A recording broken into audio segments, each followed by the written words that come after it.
So good afternoon to everybody who's joining us for the Choose to Read Ohio panel, and welcome. Choose to Read Ohio and this panel are a signature program of the Ohioana Book Festival. My name is Janet Ingraham-Dwyer. I'm library consultant at the State Library of Ohio, and I am the program coordinator for Choose to Read Ohio. I am excited to co-host this amazing panel with my friend, Meg Brown, Director of Children's Education at Thurber House, coming to us live from her basement. And speaking of which, just as a note for the folks who are joining us today, we have all been talking about the weather because the weather is hectic right now in most of the places where we are. So there is a vague chance that somebody or another might drop out due to weather-related conditions. We hope not, but please be patient with us if there are any technical difficulties. We do blame it on the weather exclusively. So, so that's it. We want to thank our festival sponsors and partners, all of whom you can find listed on the Ohioana website. And thanks, of course, to our official bookseller, the Book Loft of German Village. You can purchase copies of all the books featured at the festival at bookloft.com. Choose to Read Ohio is a project of the State Library of Ohio and the Ohioana Library Association in collaboration with the Ohio Center for the Book and Ohio's libraries. Choose to Read Ohio promotes reading across the Buckeye State through a biennial book list of 20 representative titles for all ages by Ohio authors and illustrators. Since Choose to Read Ohio was first launched in 2009, each book list has been formally announced in conjunction with the Ohioana Book Festival until this year. And so the event was delayed this year, but we're proud to continue the tradition of celebrating Choose to Read Ohio at the Ohioana Book Festival, and we're delighted that you've joined us for this panel and this celebration. Books by all of the authors on today's panel have been featured on Choose to Read Ohio book lists. I will put a list of these titles in the chat along with the Choose to Read Ohio website, which is library.ohio.gov/CTRO. For those who are watching this panel as a recording, I believe that information will be in the description of the video. Besides their Choose to Read Ohio titles, each of these authors has other wonderful books as well. And Choose to Read Ohio also features many other great books by other Ohio authors and illustrators. So I encourage you to explore widely and read abundantly. And now Meg will introduce our authors and get us started. Awesome. Thank you, Janet. Like she said, my name is Meg Brown. I'm the Director of Children's Education at Thurber House, and I am very excited to be moderating this panel today. I've read many of these books from these amazing authors, so I'm just going to jump right into it. We're also going to put their websites in the chat as well, so you can see all their books, read their bios too. They have some really fun facts and a lot more information on their sites that we're not going to be able to share today. Even though we are all in various places and behind screens, we still want to be really interactive. So please put your questions in the Q&A, which is at the bottom of your Zoom screen. And Janet and I will look at the questions and pass them along to the authors. So you can use the Q&A. You can also put it in the chat as well to make sure we see your questions. So I'm just going to jump in and do quick little like speed dating snippets of their bios in no particular order because you can't see my Brady Bunch screen. So I'm just gonna start off with Shelley Pearsall. She was a classroom teacher before becoming a full-time award-winning author. Her first book, Trouble Don't Last, was published in 2002 and won the prestigious Scott Odell Award for Historical Fiction. She writes stories featuring diverse characters with themes of personal courage and overcoming adversity. She has an incredibly fun one book, one day program for schools, which I highly recommend checking out for her book, All of the Above. And I tried to find fun facts about each author that it's also kind of fun for me to look at. So her fun fact, which I'm sure Shelley remembers, she was a Thurber House Children's Writer in Residence in 2005, which is when I first actually met Shelley. So that is Shelley Pearsall. Next, we have Carmella Van Bleet. She was a former kindergarten teacher and has over 20 books published in fiction and nonfiction. The book Savvy by Ingraham-Dwyer is one of the things that inspired her to pursue her dream to write fiction. She has a second inspiration, but we have to ask her and then she will tell us that one. She collects Pez and has a Christmas tree decorated in Pez dispensers and rolls, and that's not even her fun fact. Her fun fact is that her record of roller coaster rides in one day is 18 and a half. And the half was at Cedar Point when she said she rolled back 400 feet on the roller coaster at night, and she said it was awesome. Not sure I agree with that one, but that's where the half comes from. Mary Kay Carson writes all about science and nonfiction topics for children and adults. She's a lover of animals, thanks to her mom, and a lover of science, thanks to her engineer dad, and wanted to be a biologist. She discovered writing when she was in the Peace Corps, writing letters home from the Dominican Republic. She didn't plan on writing for kids, but fell in love with the creativity and wants to make science fun, interesting, and accessible to kids. Her fun fact is that she spent a summer on an Alaskan fishing boat. Also, there's a lot more fun facts than the one I'm picking up, but I like that one. Next, we have Margaret Peterson Haddix, who's written over 40 books, including several series and standalones.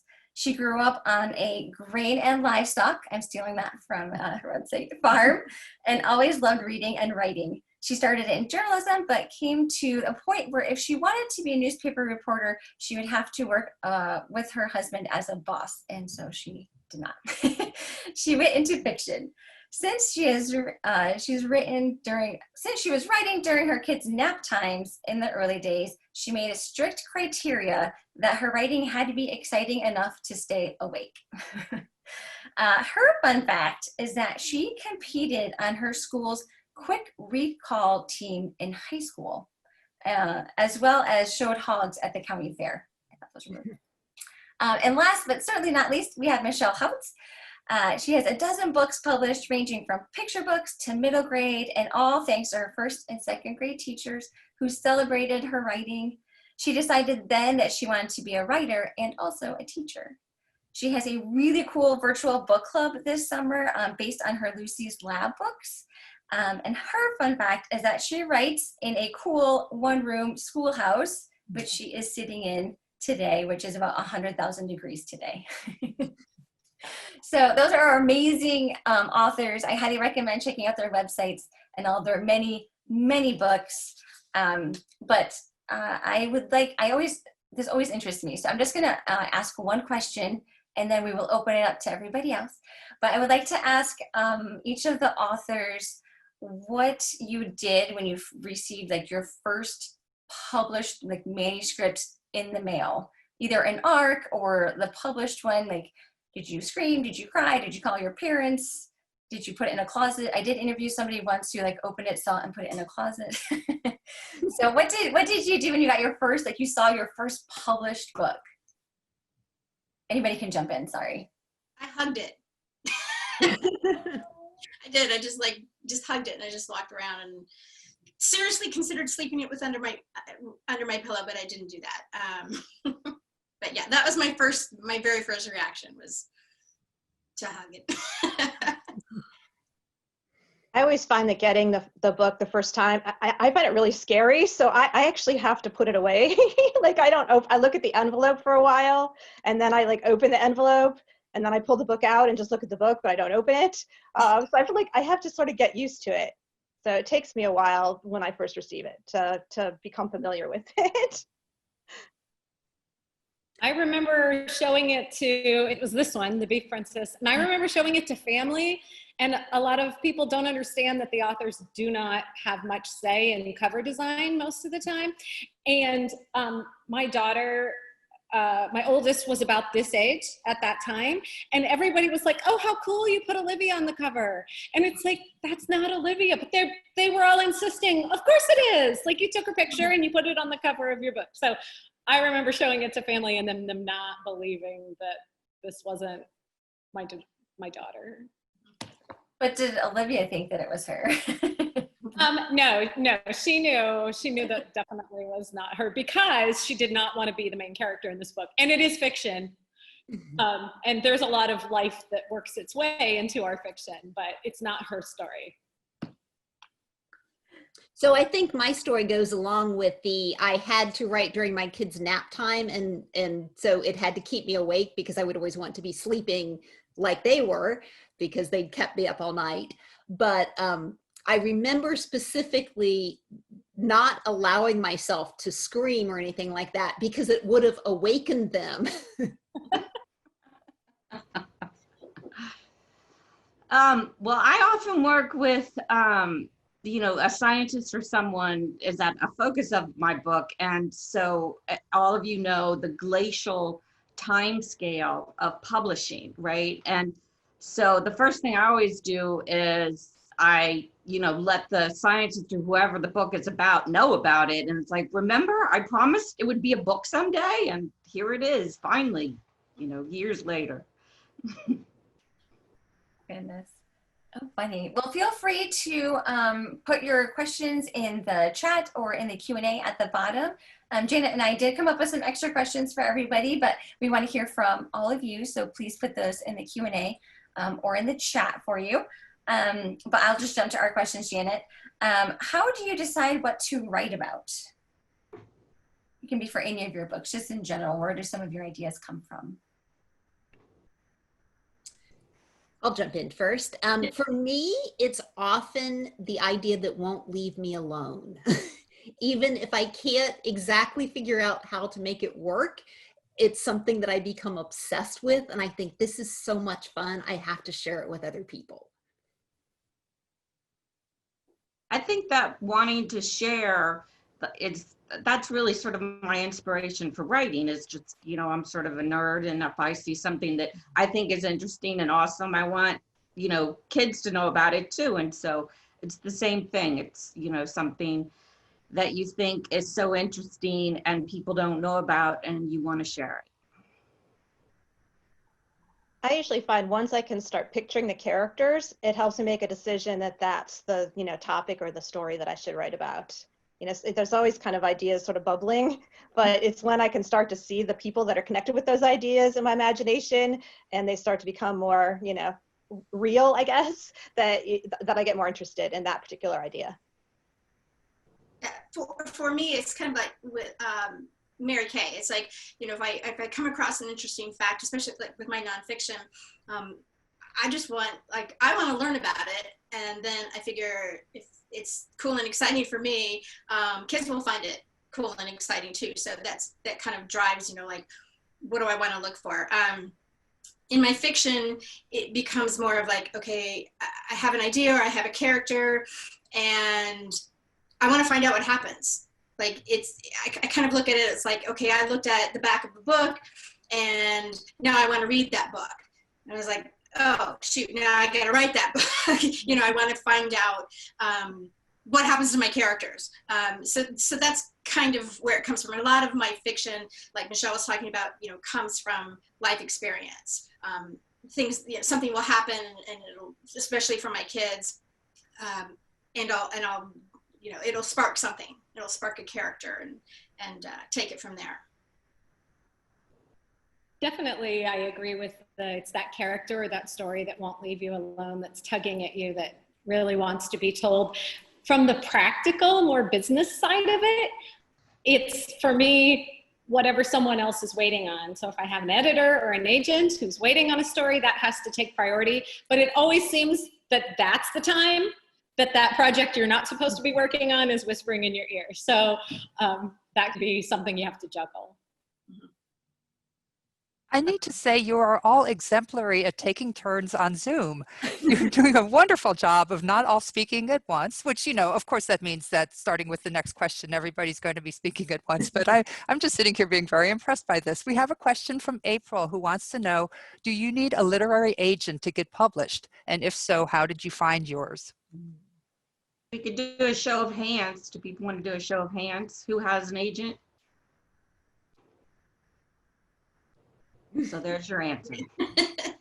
I would add to that. I do know authors who have been published without an agent, but there are some very crucial parts of the job that an agent takes care of, and it's so much easier to have an agent taking care of that instead of you having to do it yourself. It's really nice to have somebody in your corner helping you through the process? When I started out 25 years ago, I didn't have an agent, and it wasn't really, especially for nonfiction, it was unheard of. But it's just gotten harder because more and more houses are closed to submissions that from unagented authors. So yeah, I spent my first 10 years focusing on nonfiction, and I didn't have an agent. It didn't prevent me from getting work and selling things. So, but when I started writing fiction, I definitely wanted an agent in my corner. And I'm very grateful now that she's also helping with nonfiction projects. Yeah, so I mean, it's possible to do it without an agent, but it's so much easier and better with an agent, I think. You know, my agent is the person who's in charge of handling, you know, the business things that come up and conflicts that may come up, and that's kind of a great relief for me to not have to do that. I will say that agents aren't all that difficult to at least track down. My agent came from a book, Children's Writers and Illustrators Market, which is still published, you know, every year. And I just paged through the book and found, you know, a couple of agents' names that I thought seemed like people that I wanted to approach. And I just, you know, now you send emails, but that back then, 20 years ago, it was a letter. And I just sent this random person that I found in this book a letter and told them a little bit about my manuscript. And they, you know, agreed to look at the first 10, 15 pages of it, and then, you know, kind of spiraled from there. But I didn't even meet that person is still my agent, and I didn't meet him for 16 years after that. So he was my agent for 16 years after having found him in a book, and never met in person until then. So, you know, it definitely could be done. You don't have to have the contacts in the industry to meet someone who might be interested in your work. Right. Agents want to be found. Editors want to hide a little bit more because, you know, their emails are not readily accessible. They don't want, their slush pile is already big enough. They don't want necessarily to be found, but agents are out there looking for us as writers. And so not only are they very accessible, but they're usually very quick to get back with you, where you might wait 6 or 8 months if you submit to an editor at a house that's open to unsolicited manuscripts. You could wait forever, but an agent's usually gonna get back to you in a couple weeks and say, I think your work is something I could sell, or maybe your work isn't the right match for me. But at least if you're going to start submitting, you may as well submit to agents because they're out there and they're looking for great writers. I feel like the storm got Carmella. Yeah. I'm afraid the storm has gotten Carmella. She'll be back.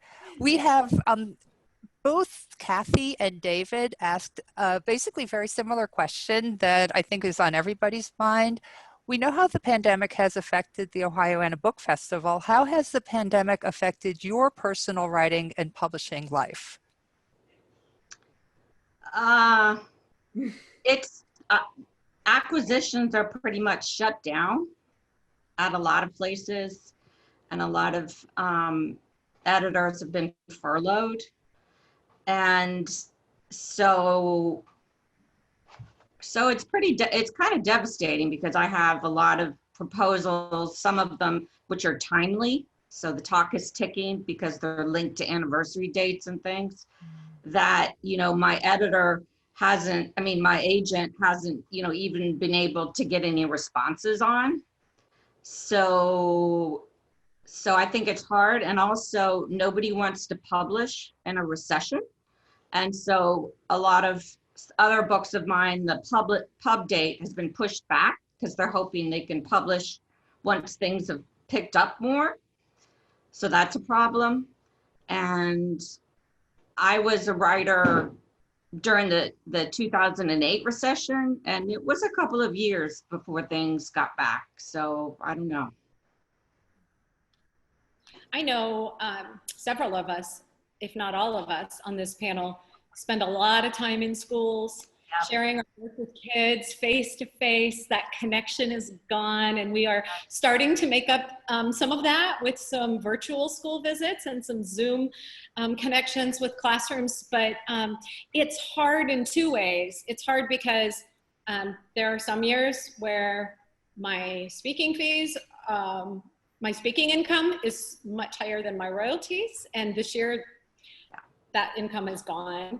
But I think the even harder part is that we've lost connection with our readers. We used to see them face to face. They, you know, when you look at the school gymnasium full of kids and they've got their hands up and they've all got their question they want to ask you, or they, of course, the little ones want to hug you when they walk out the door. And reminder of why you want to do it. It's like a reminder. It energizes you to go back and write more. Right. I think my last school visit was March 13th, and it's what everybody else has said. It was really traumatic. I mean, I think I had the reason. I knew at the time it was in Tiffin, and it was a big event, and it was a community read, so they had done just wonderful things. But I just had this sense that this is going to be the last one for a really long time, and I remember getting choked up at the final presentation because I love doing. I've always loved theater. I love the stage. And so, knowing that was going to be a long time coming back was a really tough thing to deal with for, weeks and weeks. I mean, I still think I feel like that's a part that's not going to come back for a long time. And that's, kind of tough to deal with. I mean, obviously virtual, programs are a whole new angle. So it's always nice to have new, to learn new things, but it's tough to, lose something that you really, personally got a lot out of. And I think I like to share, I haven't been able to write. And I think, I know some writers have found this is a time to, that it's given them the focus time, but I found just so much of, kind of my concentration's been taken away. So I've actually done a lot more painting. I've kind of got back to an interest that I had many, many years ago. I've been doing actually kind of taking masterpieces like Van Gogh particularly, and then trying to duplicate them. Just to kind of focus on another art and another artist's work, and just something that's stable. Like every day I can go there and that painting's there that I'm, working on. So that's my own personal kind of reaction to it. But definitely I'm getting better at art. Carmella, do you want to go next? We're glad to have you back. Yeah, lost me for a second, lost the internet connection. What was the question? Yeah. No, that's fine. It actually is perfectly set up there. You're supposed to guess the question from context. Okay. No. Just an answer, and then we'll tell you the question. Oh. Exactly, just like Jeopardy. Jeopardy. Our attendees are curious about how the pandemic has affected your writing and the business of writing in general. Yeah, I'm one of those people who this has been really productive time for me. And I have preference that with when all of this started happening and my husband began working from home, we quickly learned that we were not going to like each other anymore if we occupied the same space.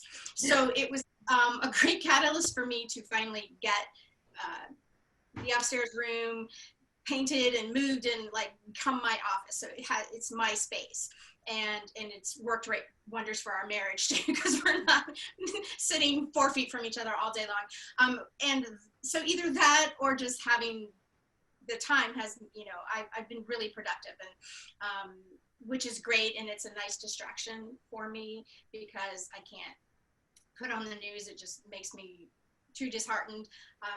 So writing for me is a way to kind of hopefully put out good energy into the world. And I think about, okay, there's a reader out there who hopefully, needs my book, is waiting for my book. So that kind of motivates me to keep working.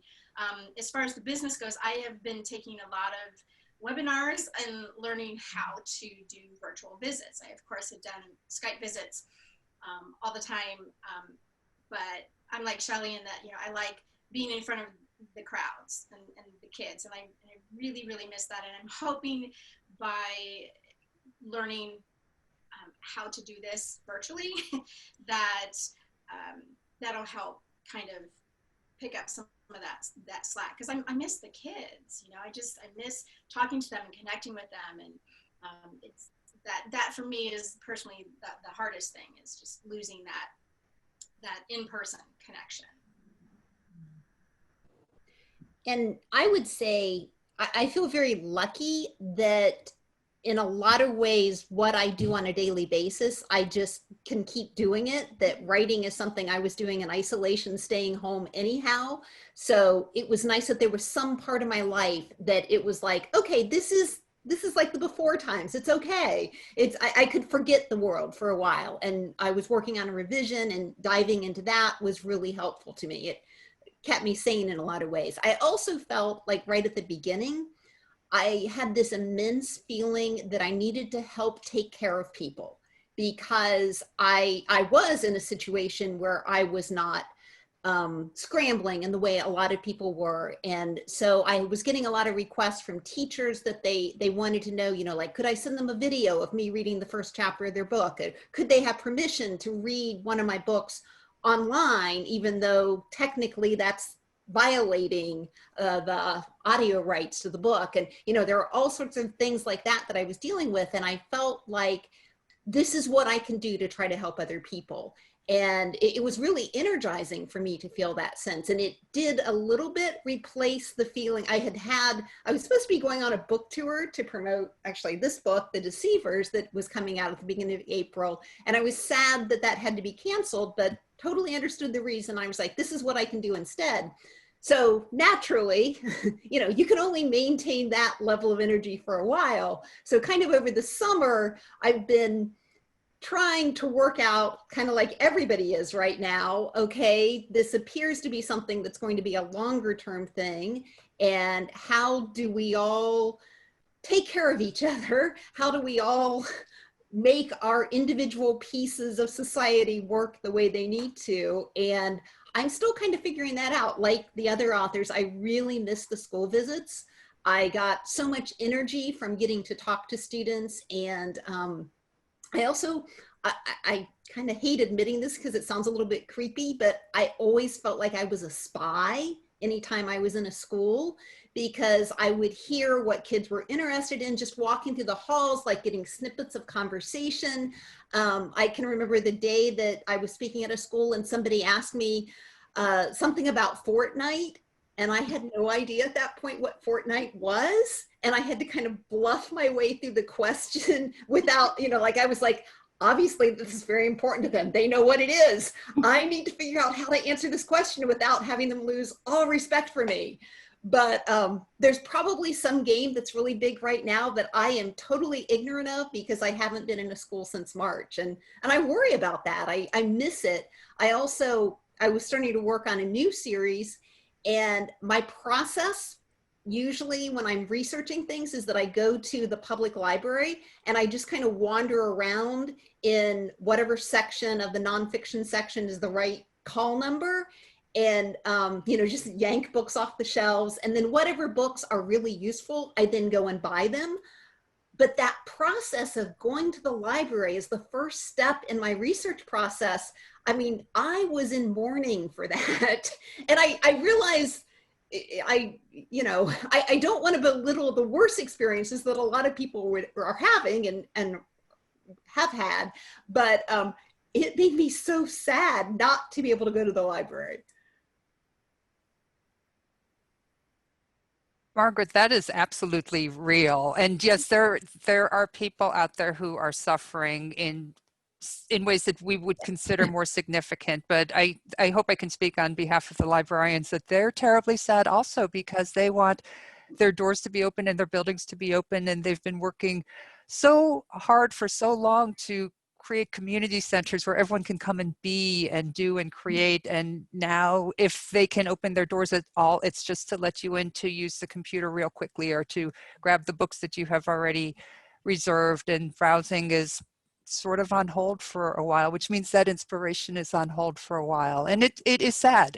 I don't think that anybody came to this panel in order to be made sad, but we also have to acknowledge that this is our reality right now. I have just a quick follow-up to the question that you've been discussing, which I guess the part one might be just a show of hands. Are you either actively booking or open to doing virtual school and library visits? Raise your hand if so. Okay, because I believe we have some librarians and teachers on the live program, and I'm sure we'll have more librarians and teachers watching the recording later on. So be aware that these 5 authors might be happy to speak to you about the possibilities. And Margaret had mentioned doing actually, you know, reading or creating a video as part of what you might be able to offer to schools and libraries at this time. Are there other things that you can do to connect? Are you thinking about doing recordings? Are you thinking about doing live Zoom or Skype sessions? Or are there other sorts of things that either you have been approached about or that you've thought of on your own to connect with the students? I can talk a little bit about the virtual book club. And this was not school related because it was in July and August. But Lucy's Lab is the STEM chapter book series, and I partnered with a bookstore to do 3 Saturdays, 2 weeks apart. So the kids had 2 weeks between reading book 1 and reading book 2 and then reading book 3. And then each of the 3 Saturday mornings, we had a virtual book club. And I thought that was a very creative way to be able to connect with readers. The kids were so enthusiastic, and it was funny because the first week in their little Zoom screens it was just them, and then the second week it was them and the brother or sister, and then the third week it was like the girl next door and them and their brother and sister, so each square had more faces in it. And I think we just need to continue to think out of the box. What can we do? What can we offer? How can we find that connection in a different way? I also had a book that I was supposed to, that came out in April, called Wildlife Ranger Action Guide, which is a book that has all kinds of projects and information for kids to help native wildlife in their own backyards and areas. Because kids love animals, and so it's like what they can do to help. And so, you know, we'd had all these events set up that didn't happen, obviously. And so the publisher was great in that we made some videos of, I made a butterfly feeder in the actual video, and I made a native bee house in the actual video, you know, very step by step, and then they were able to show those at some Audubon events, and you know, kids could follow along step by step and do the activities, you know, at the same time. So that's kind of about it for what I've done. I really love the writing workshop format, and one of the things that you know, I knew that, you know, obviously, again, things that get canceled, you know, I couldn't do the writing workshops with, you know, in school visits, but I really felt like I wanted to try out in April and May when schools couldn't have me in person, but is there a way to do writing workshops live? So that's been sort of a kind of a side interest of mine. I had some groups in April and May who were willing to kind of let me experiment with them to see, you know, can we brainstorm virtually? Can we write a story virtually? Can you do poetry on Zoom with the chat feature? So those have been, and I'm still working on that kind of angle, but I felt like there are aspects of, especially the Zoom platform, but Google Meet as well, that do allow some, you know, to do some creative writing live, and also, you know, you can record it too. I mean, one of the things that I found interesting in doing the live version is, you know, in a classroom, everybody's like, you know, if you ask a question or you're interacting with them for a writing workshop, they're all shouting at once, or they all have their hand up, but it's a little more controlled on the, you know, with the chat room feature, or with, you know, with kids just raise their hands. So I felt like I was able to get more kids in and sharing than in a typical when they're all, so I felt there were actually some advantages to doing writing workshops in the virtual format, which I wouldn't have thought going into it. I'm kind of figuring out the best way to deal with things, that I had a lot of school visits that were scheduled as in-person visits for this coming school year. And I am feeling like I need to give those schools priority in terms of what they want to do. And I thought, like, at the beginning of August, I was like, okay, I need to just email all of these schools. And I thought, no, that's not what they want to deal with right now. They have like 10 million other things they need to deal with before they hear from me. But I'm gradually kind of working. I'm hearing from the ones kind of in order of when they were supposed to be scheduled. And some are wanting to transfer what was supposed to be an in-person visit into a virtual visit instead. Others are saying, you know what, we want the in-person visit, so let's postpone to another time. But just this week on Wednesday, I did a Zoom call with a book club in Michigan. And I also did a Zoom webinar with 3 high schools in Nebraska who had read my book Uprising, and it was Women's Equality Day, celebrating the 100th anniversary of the 19th Amendment, which gave women the right to vote. And so they were celebrating, they'd all read my book Uprising over the summer, and then they were celebrating that day by having a conversation about kind of looking at the suffragists of the past and kind of looking at what we can do dealing with a lot of issues that are still with us related to the book. And so that was one of those things that I never saw any face of any of the people I was talking to, which is one of the things that I think is, you know, a great shame about a lot of these calls. But the level of energy and the level of creativity and the what people are doing to surmount the problems that we're facing right now, it is really nice to have that sense. And I'm really impressed by teachers and librarians who are in, you know, like we're all saying, look at what we've lost, but I'm really impressed by the people who are saying, okay, we're still going to do our best for these kids. And the best may not be exactly the same best as it was a year ago, but it's nice that, I mean, it's nice that Ohioana Book Festival went ahead and said, we're going to have a festival. And it's lovely of Janet and Meg that you guys are willing to moderate this. So. Well, trust me, it was an honor. So I was like, I jumped at the chance. So I think everybody answered. I think I got everybody. Good. Cynthia asked, how do you determine which age group you are writing for? Because I know many of you have multiple age groups. How do you decide which age group you're writing for?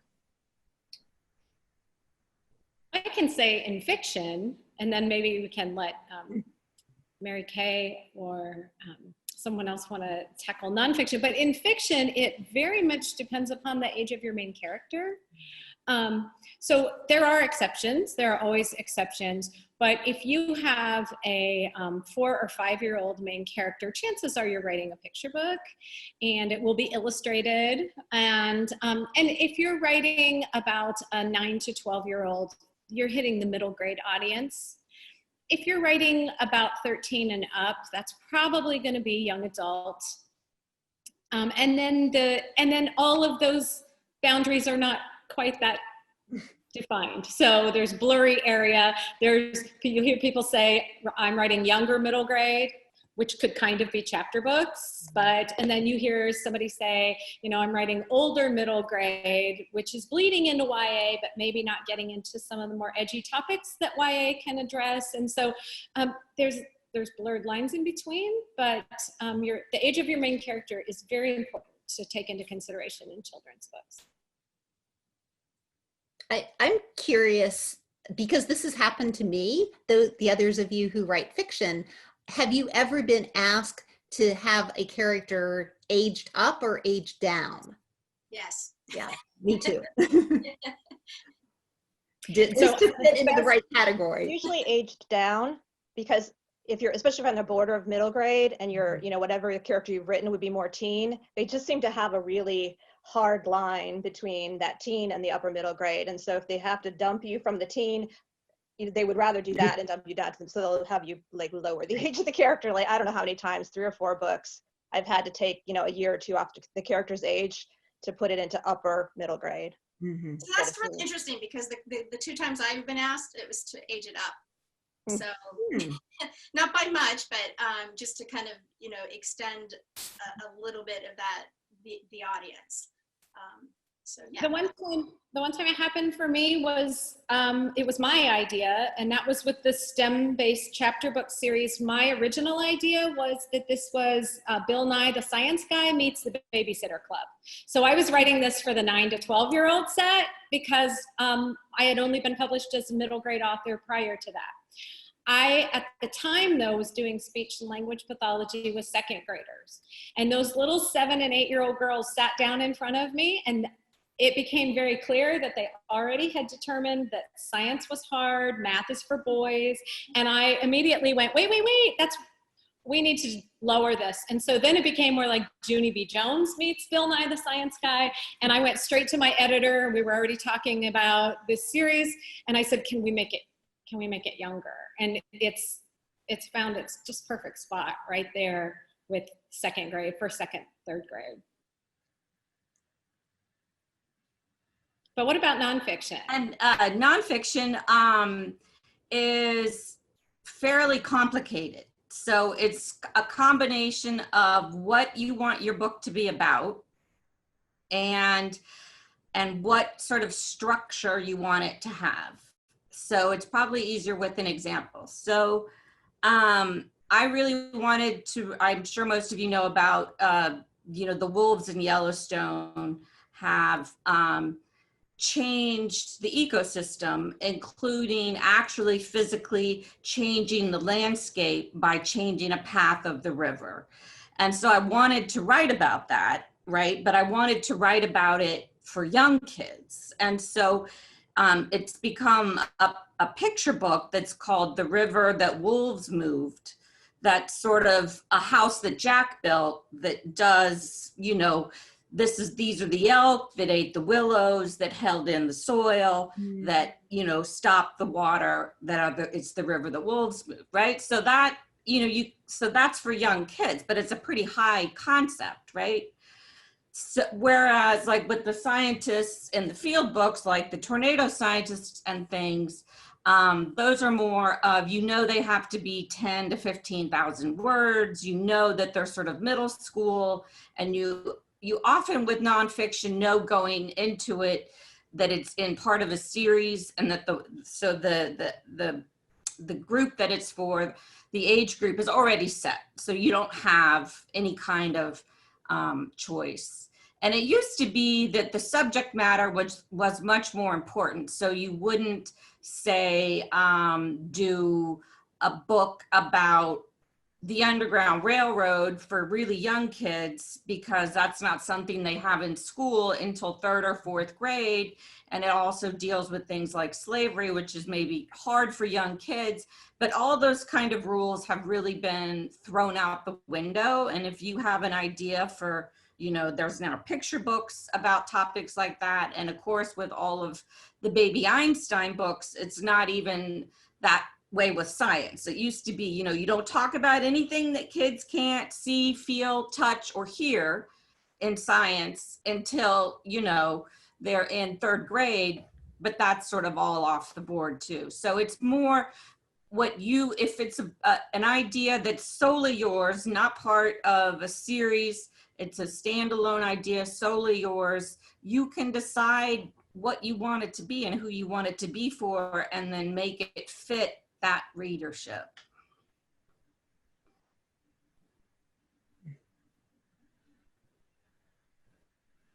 Thank you all very much. We have another audience question, and then we want to make sure, Meg and I have a question that we want to make sure not to miss because we think you'll want to answer it. But David wants to know, because Choose to Read Ohio celebrates you specifically as Ohio authors, how you feel about living and working here. Is Ohio a good state to nurture and support writers? Yes. It is. No, it is. And I live on the border. I can see Kentucky from my house, and it's a world away as far as like, no, I'm serious. Like the writers that live on the Kentucky side, they don't have Ohioana. They don't have these things. It's really, we're really, really fortunate for all the, I feel, for all the support that we have. This is going to sound totally like I'm pandering to the state librarian here, but one of the many things that I appreciate about living in Ohio as a writer is the quality of the library system in Ohio, because I have lived in other states. I lived in Indiana, Illinois, and Pennsylvania. I grew up in Ohio and went to those other places and then came back, but the library system in Ohio is just so much better. And I can remember when I moved to Illinois and we did not live in a municipality, we lived out in a township. And so I went to the public library to get my public library card, and they're like, well, you'll have to pay $40. And I was like, what? You have to pay for a library card? And it was the way their system was set up, and then I was shut out, I guess, that you had to live within a municipality to have access to the library. And if you wanted access to the library, you would have to pay, which I didn't mind doing. I got much more than $40 worth out of that library card. But it just made me so sad to think that there were probably kids who lived nearby me whose parents would say, well, no, we're not going to pay for a library card. And then they didn't have that access. So that is one of the really great things about living in Ohio. And I would also say, because I know I have heard so many people think that you need to move to New York City to become a writer. And you really have to say that it's so much cheaper to live in Ohio. And especially starting out, you cannot expect to make a lot of money as a writer. So that makes writing possible to live in Ohio as opposed to trying to live in New York City. And I lived in New York City and they have a terrible library system. Well, there you go. So we won't tell them that you said that. Well, yeah, the lions out front are really cool, though. Oh yeah, it's great to look at. But we had one last question sneak in before Janet and our question. But Betty asked, "What are the hot topics agents and publishers are looking for in the future, and does that influence you?" Well, if we knew that, then that would be great. Like if we knew what was going to be hot. Yeah, I don't. Let me know if the rest of you even know what's going to be hot in the future and what people are looking for. Let me know. Yeah, as far as following trends, it's kind of, you shouldn't do that. I mean, if it's something that you love and you're passionate about, absolutely write about it. But if you're writing specifically, like, oh, I'm going to write a vampire novel because there's a bunch of vampire novels out right now. Books take a year or two through longer to come out, so you're already going to miss it. But yeah, so if you know what's coming up down the road, let me know. I would say one of the huge trends, not necessarily just in the future, but I mean it's already here now, is that there's a lot more concern about depicting people of color in books. And it's sad, and I know I talked about this when I agreed to be on this panel, that it's sad that we're all white, and I know the Choose to Read Ohio lists have had a lot of really amazing authors all on them who are not white. Jacqueline Woodson is amazing. I actually went through and made a list because Sharon Draper is amazing. I mean, there are lots of really amazing authors that just don't happen to be available for this panel today. And I was kind of like looking at books that have come out now, and I'm knowing Jasmine Warga's book, Other Words for Home. I'm like, I bet that's going to be on the next list. So I like how like Janet's just doing this poker face, like she's not going to reveal what's coming. But it is such a, yeah, I know. But there are so many really great stories being told that I know I myself as a white author, they're not really stories I can tell. But I am looking at my own writing and thinking about how I can be an ally and how I can, in my books, have characters of color who, you know, maybe isn't the main character, but it's a character that is a friend of the main character, and then I'm making sure that I'm depicting that person in a way that is representative of their culture, and that I'm not falling into a stereotype or making the situation worse. So that is something I'm very much thinking about. And for nonfiction as well, I try to find scientists who, you know, don't look like Bill Nye the Science Guy, you know.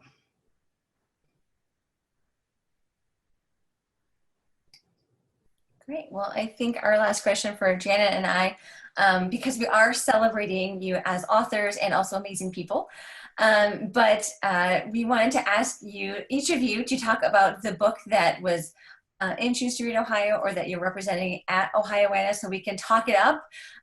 Please buy it at the Book Loft or Cover to Cover, or any of your local independent bookstores. Whatever order you want to go in, but talk about your latest book, or your Choose to Read Ohio book.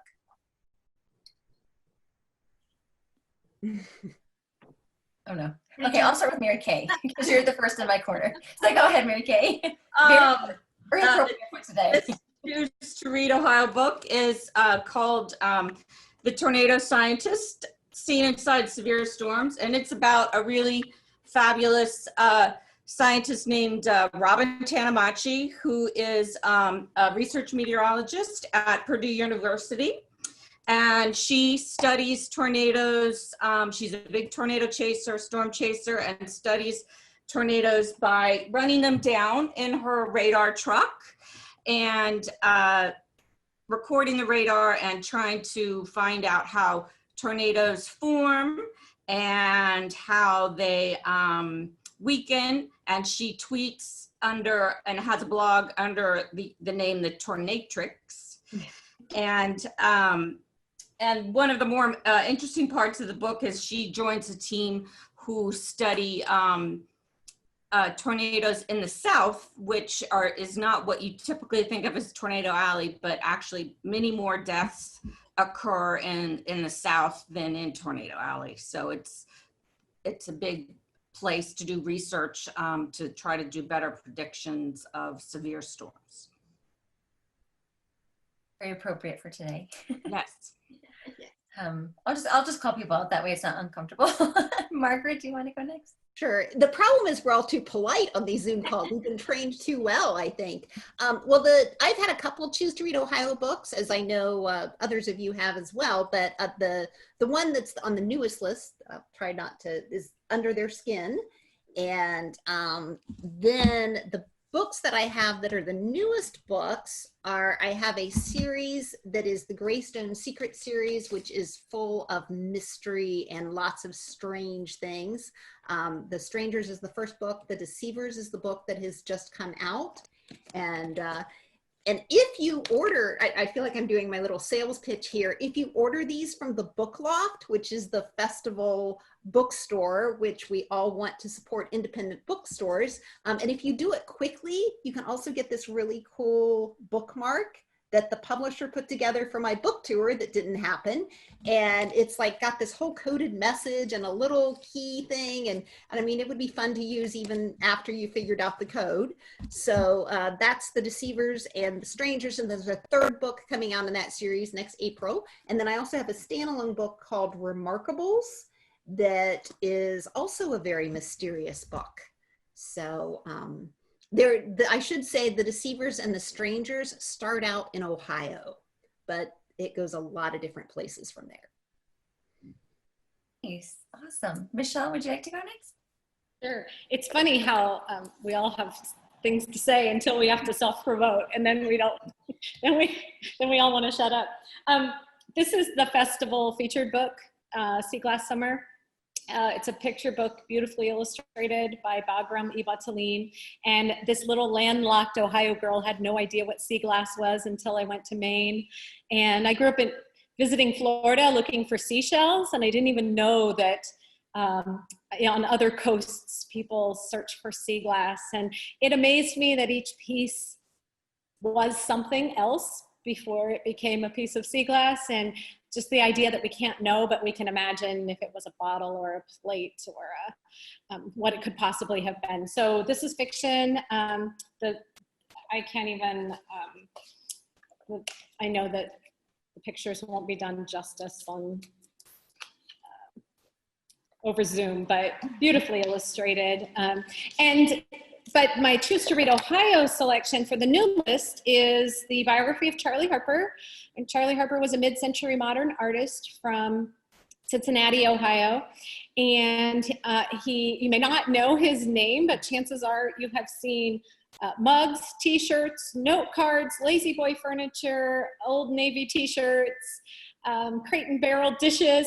They all have his mid-century modern minimal realism art, and almost all of it is nature art, and a whole lot of it is bird art. And so I worked closely with, Charlie's been gone for several years. I worked closely with his son, Brett, and the Harper estate to write the first biography about Charlie. So this is my new Choose to Read Ohio. Awesome. Shelley, would you like to go next? Sure. The two Choose to Read Ohio old books are Trouble Don't Last, which was a number of years ago, but it's an Underground Railroad story set in Ohio. And Seventh Most Important Thing, which was just, I think it was 2 or 3 years ago now. I lose track of time. But it's a story about a boy who commits a crime, and he's sentenced to work for the man he injured in the crime, and eventually figures out that the man is an artist. And it's how the work of art that they work on together transforms both their lives, and how you take grief and loss and destruction and how those things are transformed into something beautiful. So it's a story that kind of fits our times as well. And how do you take the negative and turn them into something positive? Anyway, those are my two old CTRO books, but this is the one I would have brought to the festival. It's brand new. It came out in February, I think. It's called Things Seen from Above. And it was inspired by my nephew. The main character is a boy named Joey Bird, who is an outsider. He's a 4th grader, and he creates these kind of random designs on his school playground because nobody hangs out with him, and he's a loner and pretty much ignored by the other kids in 4th grade. And it's a 6th grader who discovers what the meaning of those lines are and really discovers his secret and an amazing gift. And it was a story I wanted to write. I mean, as a teacher, I often had those kids in my class who were outsiders or on the fringes or the margins. And I wanted to kind of bring them in and understand what their stories are and how they could change all of our lives. So it's really how eventually the discovery of what he can do changes the whole community and the lives of the other characters in the story. It's my first one with a lot of art. So here's an example of how Joey is viewing the world and words. So anyway, it's a book to explore for 4th to 6th graders. So it's a little bit younger than what I've written before. 4th to 6th grade is kind of the heart, hits the heart of the story. Awesome. Carmella, would you like to share? Sure. Well, this is the book that I was bringing to the festival. It's Robotics. It's a STEM-based book, kind of explores for the younger readers the history of robots, and what is a robot and how are they useful in our lives. And there's also 25 science projects for kids, and it's a lot of fun because I made all of the projects myself. I mean, I would, because if I'm going to write directions on how to do it, I have to know how to, have to do it myself. So it was a lot of fun for me to do, to do my STEM projects because I get to go to the hardware store and buy lots of cool things and build, and that's my job. So that was what I was going to bring, like I said, to the festival. My Choose to Read Ohio book is Eliza Bing is Not a Big Fat Quitter, which was also my debut middle grade. It's about a girl, she's in 5th grade and she has ADHD, so she kind of has a habit of quitting things. She really wants to take this cake decorating class, and her parents tell her no, so she strikes a deal and she says, if I take the Taekwondo class for the summer and stick with it, then can I take the cake decorating class? And she kind of discovers that she likes Taekwondo. And so it's a book about surprising yourself and kind of stepping out of, outside of what you think that you're going to like. And a lot of it was based on my daughter, who likes to call herself the real life Eliza, which is true. A lot of the things that happened to her snuck in here, but it was also based on my own experience. I also trained in Taekwondo, so I remembered what it was like to be a white belt and to be overwhelmed and learning all these new things, and then surprising myself that, hey, look, I really like this and I'm good at it. And I was also inspired to write about it because I think that there's a lot of children who have ADHD, and it gets kind of a bum rap. I actually have 2 children with ADHD, and for us it was, instead of like being a key to the jail, it was like the key to get out of the jail cell. It was like when we discovered that that's what was going on, we could help, and we knew what was going on, and we could make accommodations. And both of my children, it was a positive thing to discover they have ADHD. And there's lots of really great things about having it, and tremendous, there's just like Long's list of creative people who have ADHD and other learning differences.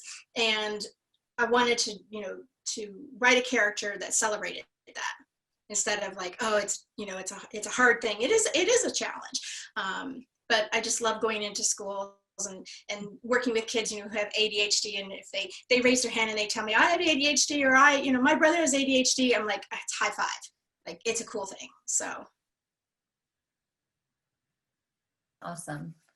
Well, thank you all so much for being here. I know Janet and I were working on it this week, and we were very excited to wrap up our week with all of you. So thank you for taking time out of your schedule and for figuring it all out, and for being here at the virtual Ohioana Book Festival. Really quick before I turn it over to Janet to wrap up, I want to mention that all of these books are amazing. I know Janet and I have read them. We're really big fans. We highly recommend it. You can get them at the Book Loft. Their website is bookloft.com. They're huge friends of Ohioana and also Thurber House, so we're big fans of the Book Loft. So please buy all of their books to support the authors and the Book Loft during this time. Thank you, authors, for letting me be here with you for this little hour, and then Janet's going to take us out. Yes, thank you so much to Carmella and Margaret and Michelle and Shelley and Mary Kay. This hour flew by, and it was the best hour of my month, and I just thank you so much for being here and for talking through some difficult things as well as some jubilant things, and just all being part of this book and reader community that we have here in Ohio. I'm very grateful to the Ohioana staff for putting this together. Morgan's been in the background, but she's the one who got this panel set up and who made all of this happen. Everybody who is attending, thank you so much for joining us today. Thanks for your great questions. Please tell all of your friends, acquaintances, neighbors, and family that this session will be posted as a recording that they can listen to at their leisure. And please join us for additional Ohioana Book Festival events throughout today, tomorrow, and Sunday. And unless I'm missing something, in which Morgan, you're welcome to unmute and tell me what I'm missing, just remember to buy books, read books, and do the best you can in this difficult time. We are all in this together. We keep hearing it. And I appreciate you all and hope that you have a good weekend. Thank you. Thank you. Thanks, Janet and Meg. Thanks for having us.